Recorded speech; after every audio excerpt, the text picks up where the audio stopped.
the United States has long taken an authoritative tone as the self-proclaimed beacon of human rights. Well, to my knowledge, a beacon is supposed to offer a light in the dark. So can the US shine some light on its own dark record on human rights? And while a beacon projects a beam of light that travels far, do the beacon's human rights watchers really care about what's happening on the ground around them? Well, let there be light, and give people the right to say on human rights. We've got voices from different countries. Here are their understandings of human rights. Que não hubiera pobreza nel mundo. We have the right to live. Respeito pela diversidade, pela natureza, pelo ser humano. 最基本的就是生存权嘛，自己能够有很好的生活环境。Pendidikan, hak hidup, hak bernapas, memperoleh udara bersih, memperoleh pekerjaan dan lain-lain. Η ελευθερία πρώτα απ' όλα και ως προς να πω ό,τι θέλω. Senza discriminazioni di nessun tipo.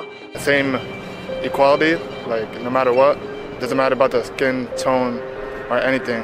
Those answers are just a reflection of how people can hold different views on the issue. However, those keen human rights preachers in the US seem to have quite different standards and announce no different opinions. It takes little time to find the latest figures and facts concerning human rights deficit in the US, and here is a short list of 2021. 34.5 million confirmed COVID-19 cases and 480,000 related deaths added within the year, the world's highest. Average life expectancy also fell by 1.13 years, the biggest drop since the Second World War.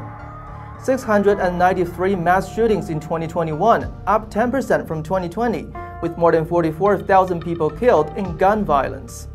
Reportedly 266 killings of people of African descent by the police, indicating they're almost 3 times more likely to be killed by police than white people.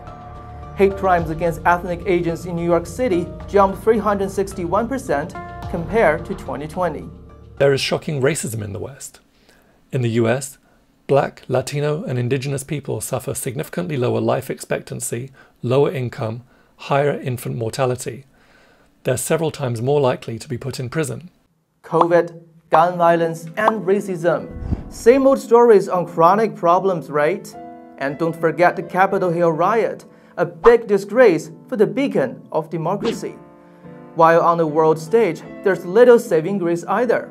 People will not forget the US airstrike that killed 10 people in an Afghan family, including 7 children, the youngest being only 2 years old. That was when its military was withdrawing from Afghanistan. Can't imagine what catastrophe the 20-year war has brought to the Afghan people. What we mentioned are just some highlights of the US human rights stories last year. No wonder Los Angeles Times columnist Michael Hiltzik called 2021 the stupidest year in American history. Only sometimes stupidness could lead to destructive and even deadly consequences. But as Hiltzik wrote, of course we knew, and no, we don't seem to care. We may take Alexander von Humboldt as a guidance. The most dangerous worldview is the worldview of those who have not viewed or don't care to view the world.